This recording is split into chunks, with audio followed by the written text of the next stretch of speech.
Hey guys, it's Bonce bringing you a brand new episode of BonceCast. Sorry it's been a while, but we're on a weekly schedule now. Recordings on Thursdays, uploads on Fridays. If you would like a chance to get on, which your chances are pretty good, I'll have you on. I like conversating with people. This was my first one-on-one interview, interviewing Tyler Jackson. He came on the podcast. He was an amazing guy. He's going to come on another time. I promise you guys. I think you guys will like him too. You'll see why. But this was my first one-on-one, and it felt really off for me. But I think talking with him especially, it gave me that boost. So the next time I do have a one-on-one interview, it won't be that bad. I hope you guys liked the episode. Smash the like. Punch it. Leave a comment. Tweet at me if you want to come on, or hey, even write it in the comments of the YouTube section. I look there too. Goodbye. Love you. Boo. Alright guys, so now we're here with Tyler Jackson, and we're going to get into his career, about where he started from at first, and then we'll develop later on once we hear some more, and I'll try to ask some questions along the way. How are you doing though, first off? Hey, I'm doing great. Thank you for having me. It's a pleasure. It's more my pleasure than not. I've explained to my viewers that it's been a while, but it's going to be a little bit longer from when we're recording, but we're going to get some videos out, and I hope that we can get this on a weekly basis, and I'm really glad to have you on, Yeah, thank you. I'm excited. I really am. I was looking forward to this the moment we, got in contact with each other about it, so, hey man, I'm ready to rock and roll. All right. So, how long have you been doing this for? Are you would you say that this is your profession, like this is your full-time gig, or? Yes, I would say this is my full-time gig. I've been a professional voice actor going on a little over 6 years, but I have been in the entertainment industry for about over 10, 11 years. Oh, geez. Because I started in stand-up comedy and then transitioned to voice acting. And did you altering your voice in bits, did that provide any bonuses when you were doing your did you do that in your comedic? Oh yeah, absolutely. A lot of my stand-up style was more of the storytelling, the acting things out, being quirky, weird, silly, doing voices, altering my voice. So that really kind of set the stage for what I wanted to do, and that really got the attention of my act through my voices and the way my persona was on stage, and it kind of made it easier to get into voice acting just from doing crazy stuff on stage, what I was naturally good at and love to do. Now, is like comedy and voice acting something that you thought yourself would be doing when you were a little kid? Absolutely not. Absolutely. That is not what I thought I was going to be doing. I did not think that was my path. I moved down. I'm currently in Central Florida, so I'm originally from Philadelphia, and I graduated high school in 2006. So I didn't really know what I wanted to do after high school. All my friends were going to college, and I was kind of like, well, I just want to kind of do my own thing. So one of my great teachers who looked after me, throughout my high school career, she told me about an opportunity to work for Disney. So I looked it up. My mom looked it up. She said, "You're doing it." Moved down to Florida in 2006, right after high school, and it didn't take long. Once I realized I didn't have to shovel snow, I could wear shorts all year round, and I could go to the beach any direction within 40 minutes. Nice. Man, I'm telling you, I was like, I called my mom. I said, I'm not going back. So you moved separately from her? Yes, yeah. I literally right after high school, I took off. Like I was. But she was big on you. Like she saw it in you that you had the passion to make this a reality. Yeah. She knew I wanted to leave. At that time, it wasn't like a small hometown, but I just didn't want to be one of those guys where you go back 30 years from now and I'm sitting on the porch waving at you. I didn't want to be one of those guys. Yeah. So, after I moved down here, I really kind of found myself, working at Disney, working with people from all over the world, different cultures, and I was on my own, so I had to learn a lot of things by myself. And luckily, I worked at a great place. I started working at the Tower of Terror, like a big elevator, Oh ghost yeah, yeah. ride. And I had really close friends, and we always talked about, the guys I was getting close with. We always talked about, just becoming stand-up comics, and we were always funny, interacting with the guests and making, our coworkers laugh. So we kind of went, you know what, let's get on stage. Let's see if we can really do this. So we picked a club in Tampa, and we went down there. We performed, and man, when those lights hit me, and when I had that mic in my hand, I realized that is what I wanted to do for the rest of my life. Maybe not comedy, but a microphone and a stage definitely had my heart in a way that I never had a passion for anything else in my life. I So, remember my first gig. It felt like an adrenaline rush. It was like oh the my weirdest feeling. gosh, I'm Like it telling you, was like and, a and shot of some. oh yeah, yeah, like you can't, explain it. You can't describe it. Like you said, it's different for everyone, but um, it's just a shot of just, I don't know, just raw energy. And man, once you have a taste of that, I was performing multiple shows a week, and it was cool. I got to perform all over Florida, big clubs, little clubs. I got a chance to be on America's Got Talent, so that was really cool. I wasn't on like the TV, the TV Oh stage, no. because none of my parents had cancer or died in a car accident. So it's Ye- like, if you don't have a sob story, they're like, oh, you're a yeah. good kid. Oh, you're not a drug addict. Oh, okay, never mind. Next. um, but just had a really, really cool experiences, and that really propelled me into voice acting. And so when did you actually find yourself transitioning into voice acting? Like, what made you want to pick that path? Well, voice acting, I wasn't really familiar with voice acting, through and through while I was performing stand up.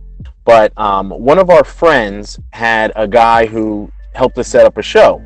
And we did a couple shows with him, and he really liked, my style. And, we would always talk and stuff between sets and things like that. And we really got to know each other. So I found out that he worked at a radio station here in Central Florida. And he said, Tyler, you know what? Have you ever thought about voice acting? And I said, you know what? Never thought about it. Don't really know much about it. I know, cartoons and stuff like that, the vague information about it. And he said, why don't you come down to the radio station? Let's cut you a demo. I'll show you the ins and outs of, what we go through, what we do, script reading, script writing, and we'll just see if something that you like. So I said, cool, I'm up for the experience. Went down to the station, we cut a demo, I saw how they did it, the ins and outs, and I learned so much from that one day. And when I received my finished copy of my demo that I created, man, again, that second rush of energy and adrenaline, and again, my eyes were open to this whole other world of something I could use my stand-up talent. I could use that in other aspects of my life. And when I decided, okay, I'm going to stop stand-up, and I'm going to use my experience and that trail that I blazed for myself to propel me into voice acting, I never looked back. So I've been voice acting again now for almost 7 years, and it's been such a great ride, such a great experience. Still learning to this day, but man, if it wasn't for stand-up, I would not be here, doing what I love right now. So you got really into it with your job at the radio show, at the radio show, right? Yeah. Once I cut my first demo and I saw how they did it, that really intrigued me, and that made me want to learn more, get into it more, and that really sparked that second passion of my life to just go at it and pursue it full time. Now with the SoundCloud that you sent me, and I did check it out.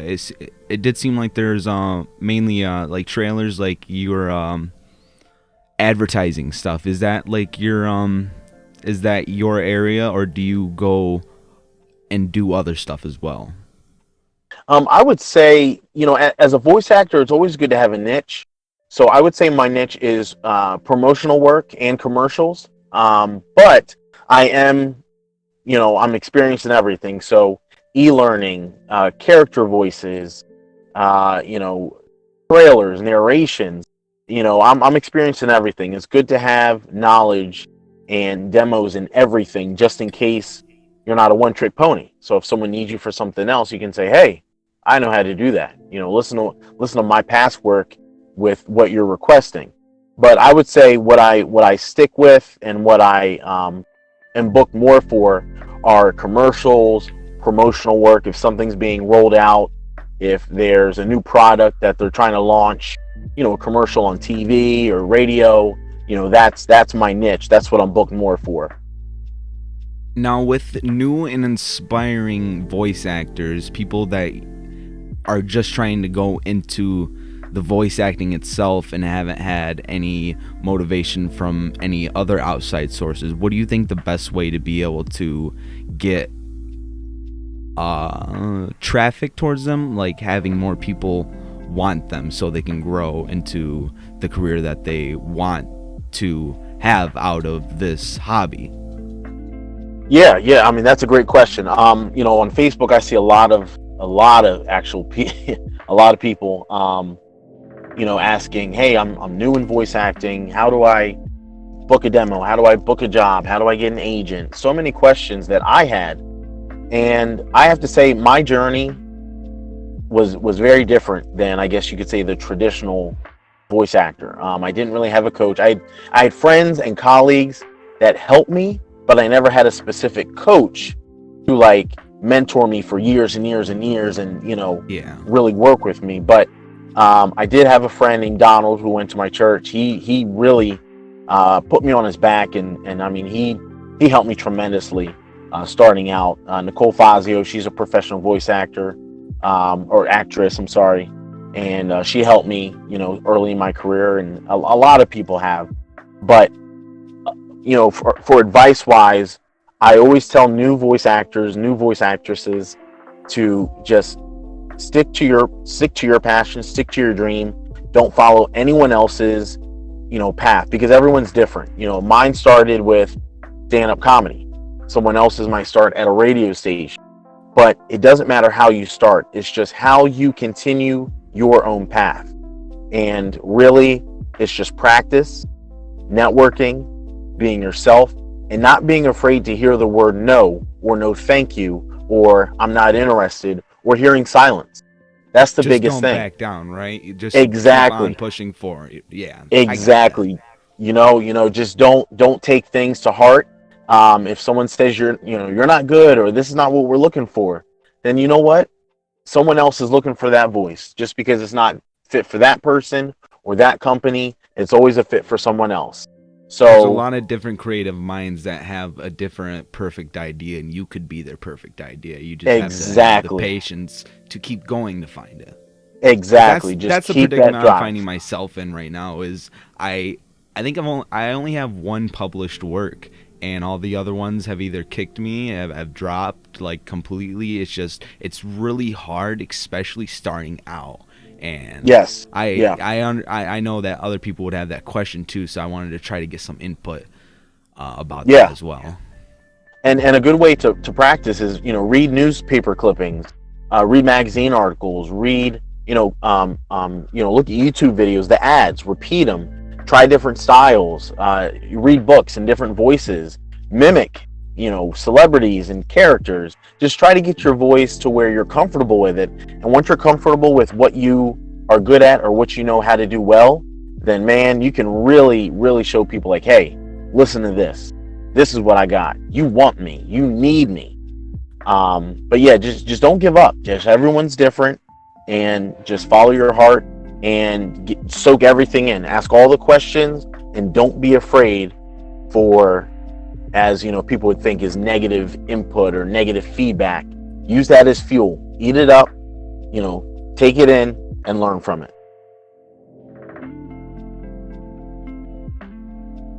Jeez, that was a lot. sorry.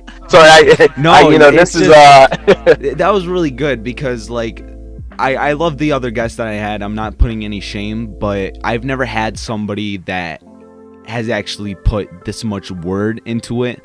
And it's really nice to hear. It's really nice to hear that, this passion can burn so heavily inside anybody. And as long as you stick to it, you can be happy. You're good, because what it sounds like, you sound happy. You sound pretty good. well, it's just like any other job. It's very stressful. Oh, it can God, be yeah. very upsetting, as you know. Very time consuming. But like you said, you just have to remind yourself that this is what you love to do, and the biggest reward at the end of the day is that you continue to do what you love. It'll take off as long as you keep going. Exactly, man. And you know what? When I was early, I'd say my first show by myself ever doing stand-up, there was a moment in my life where I almost gave up on everything. And I always tell people this story, and it's a completely true story, and I use it to inspire people. Like the question you asked me, how do people start and keep going? Well, it was my first show ever by myself. I was in this bar doing an open mic, and my girlfriend at the time was with me. So we walk into the bar. There's this black guy sitting there, and he goes, "Hey, are you performing?" I said, "Yeah, I'm one of the comics, coming up soon." And he said, "Man, look, bro, I wouldn't perform here." And all white people, cowboy boots, cowboy hats. I'm not saying anything against them, but that was the atmosphere. It was a country bar. And he goes, "Bro, you need to go. You need to go right now." And I was like, "What you talking about? Like, I'm performing." So he leaves. The bartender goes, "All right, you're next. You're Tyler." I said, "Yep." He goes, "All right, go up." So the MC says, "Hey, welcome to the stage, Tyler Jackson Price." Boom, boom. And I grab the mic. I say, "Hey, what's going on, everybody? My name's Tyler Jackson Price." And all of a sudden, and there was probably about 50 or 60 people in the audience, I hear, "Get off the stage, you N-word." The one time you don't have your friends and you're surrounded by fucking hicks. Man, and my girlfriend, she was white. So she has, I looked at her, she had tears in her eyes, she was white as a ghost, and from all angles of the room, "N-word, you N-word, George Bush, get off the stage, you monkey, N-word, you N-word." Jesus Christ. When I heard it, I never been called that up until that point. I was like, okay, is this really happening? But there was a part of me that said, you need to go.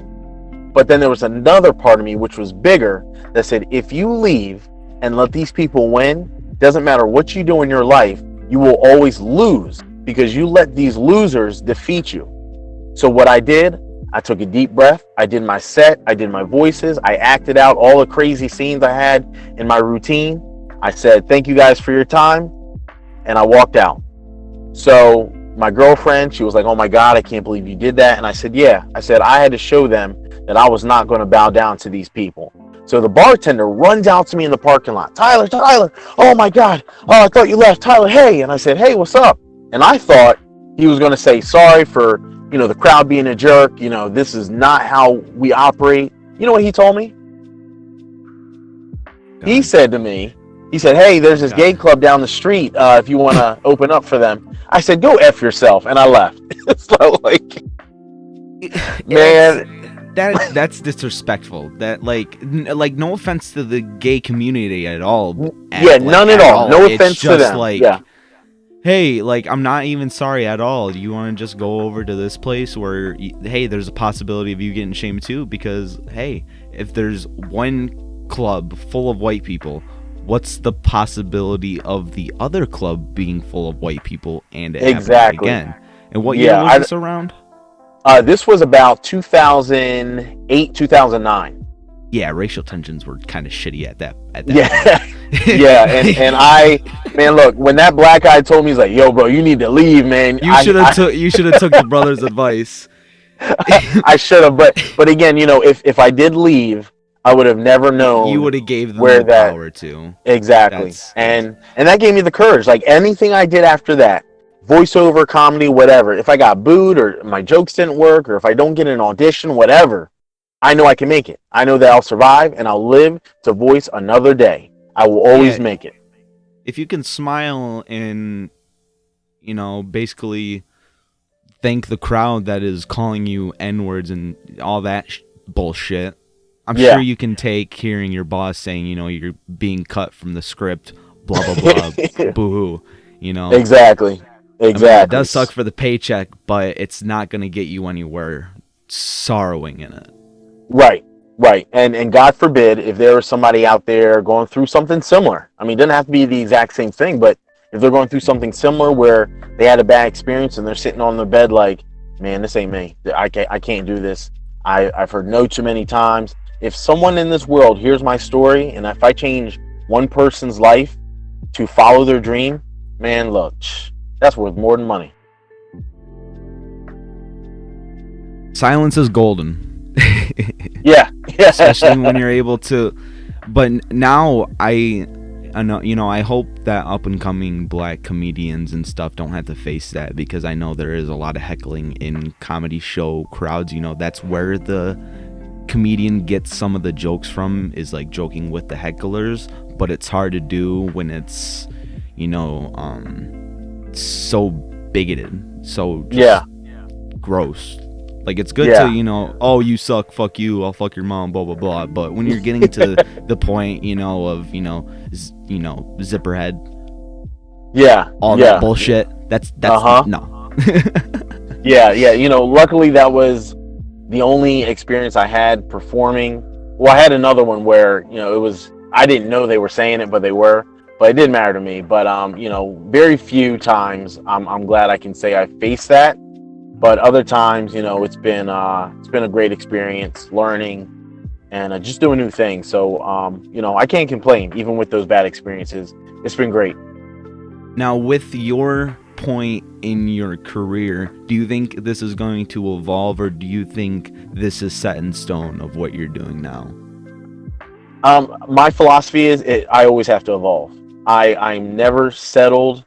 I never want to be, you know, just okay where I'm at. I want to voice a cartoon on Disney, Nickelodeon, Netflix. Like, I want to be big time. You know, that's a dream of mine, and I believe I can get there.